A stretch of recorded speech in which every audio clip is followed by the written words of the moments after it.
चलिए आपको सीधा लिए चलते हैं दिल्ली के एआईसीसी मुख्यालय, जहां पर पवन खेड़ा मीडिया से रूबरू होते हुए नजर आ रहे हैं। रैली निकालते हुए नजर आए थे, जुलूस निकालते हुए नजर आए थे, नारे लगाते हुए सुनाई दिए थे। यह पहली बार हुआ इस स्वतंत्र भारत के इतिहास में। और उसके बाद कल जो हुआ, कल हम तो नहीं, आप तो नहीं, लेकिन कुछ लोग अभी भी प्रधानमंत्री की मुंह से निकली हुई बातों को गंभीरता से लेते हैं। कल प्रधानमंत्री जी ने लाल किले की प्राचीर से बड़ी बड़ी बातें की, नारी सुरक्षा, नारी सम्मान, नारी शक्ति, अच्छे अच्छे शब्द इस्तेमाल किए। अब हम तो जिसको अंग्रेजी में सिनिकल कहते हैं, हो चुके हैं, प्रधानमंत्री जी ने कर दिया है, लेकिन कुछ लोग हैं जो गंभीरता से लेते हैं अभी भी इन बातों।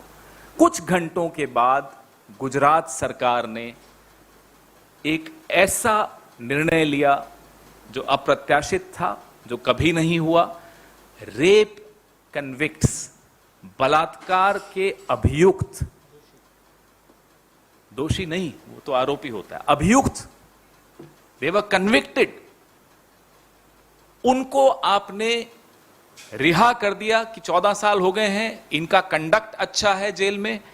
और नेचर ऑफ क्राइम, ये 3 पैरामीटर्स, ये 3 मापदंड गुजरात के एडिशनल चीफ सेक्रेटरी जो गृह विभाग देखते हैं, उन्होंने कहा कल कि 14 साल कंप्लीट हो गए हैं और उनकी उम्र, नेचर ऑफ क्राइम और बिहेवियर इन प्रिजन, यह देखते हुए यह निर्णय लिया गया। नेचर ऑफ क्राइम पर ही अगर हम अपनी बात को रखें सीमित, तो क्या बलात्कार उस कैटेगरी में नहीं आता, उस श्रेणी में नहीं आता जिसमें कड़ी से कड़ी सजा मिले उनको? जितनी कड़ी सजा हो उतनी कम मानी जाती है।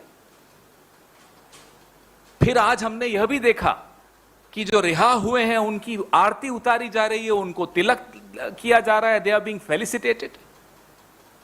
यह है अमृत महोत्सव, यह है प्रधानमंत्री की कथनी और करनी में अंतर। या तो प्रधानमंत्री की सुननी लोगों ने बंद कर दी है, उनके अपने लोगों ने, उनकी अपनी सरकारों ने, या फिर प्रधानमंत्री जी देश को कुछ और कहते हैं और फोन उठाकर अपनी राज्य सरकारों को कुछ और कहते हैं।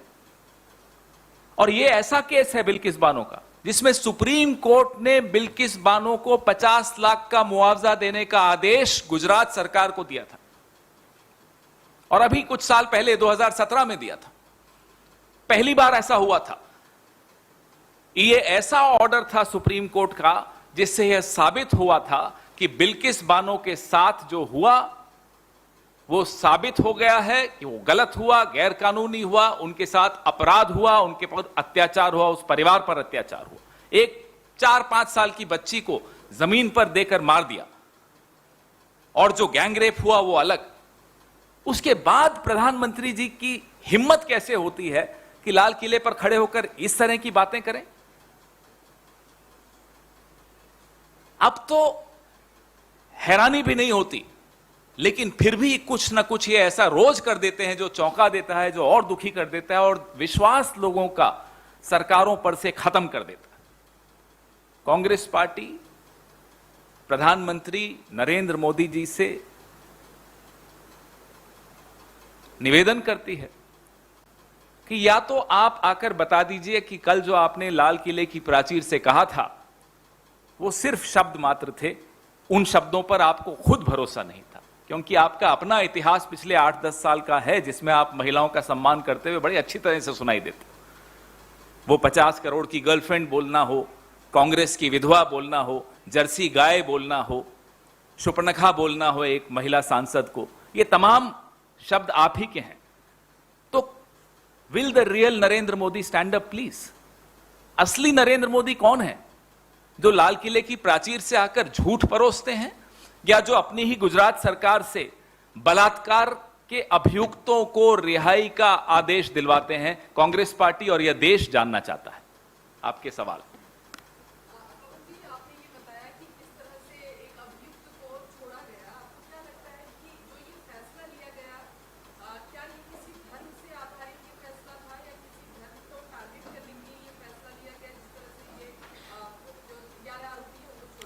हम संविधान पे चलने वाले लोग हैं।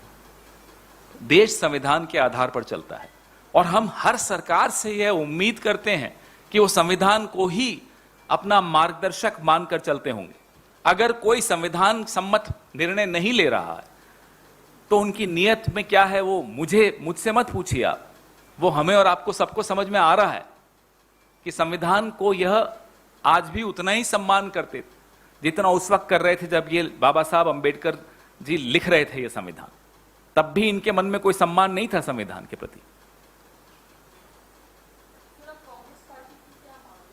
प्रधानमंत्री जी स्पष्ट करें कि जो उन्होंने कल लाल किले की प्राचीर से कहा वो सही था। अगर वो सही था तो जो गुजरात सरकार ने निर्णय लिया क्या वो भी सही है? दोनों में से एक चीज सही हो सकती है, दोनों सही नहीं हो सकते। तो गलत क्या था, सही क्या था, प्रधानमंत्री स्पष्ट करें। और गुजरात सरकार यह निर्णय वापस ले या प्रधानमंत्री लाल किले से बोले गए अपने शब्द वापस लें। दोनों में से एक चीज ही चल सकती है, दोनों नहीं चल सकती। सुप्रीम कोर्ट को हम सलाह दें यह ठीक नहीं होगा, उचित नहीं होगा। प्रधानमंत्री लोगों के वोट से प्रधानमंत्री बने हैं, संविधान के दायरे में रहकर उनको अपना काम करना चाहिए। राजधर्म की आज अटल जी की पुण्यतिथि भी है, राजधर्म का आज फिर से हम प्रधानमंत्री को स्मरण दिला रहे हैं।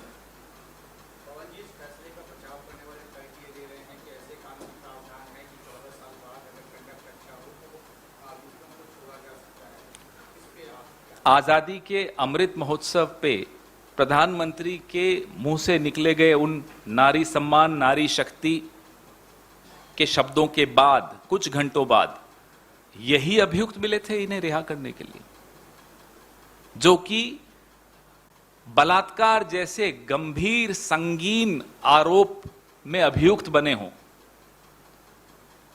तो यह तो सोच समझ कर किया गया है।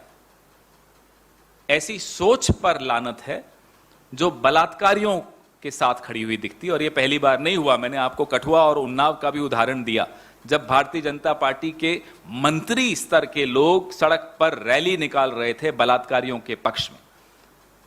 तो इसके बाद कोई सवाल नहीं रह जाता, कोई जवाब नहीं रह जाता। इसके बाद तो सिर्फ एक तथ्य रह जाता है। तथ्य वो यह है कि प्रधानमंत्री जो कहते हैं वो करते नहीं है।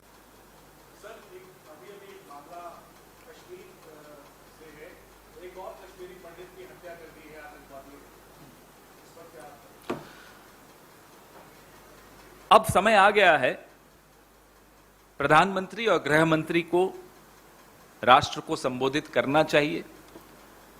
जो 8 साल का ट्रैक रिकॉर्ड रहा है कश्मीर की जो इनकी नीति है उसको लेकर, वो नोटबंदी हो, वो रिस्ट्रक्चरिंग हो कश्मीर, लद्दाख और जम्मू की,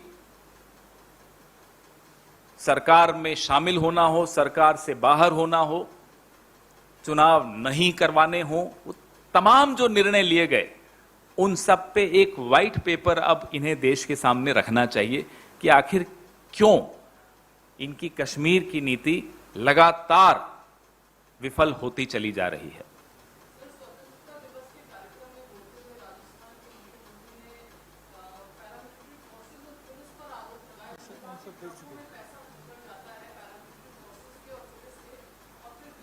मुझे लगता है इससे पहली वाली प्रेस वार्ता में तो सारा ये क्वेश्चन आंसर्स हो ही गए हैं।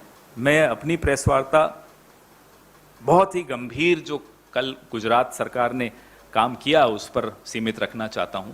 कोशिश करते हैं उसी पर बात करें। Any other question? Thank you.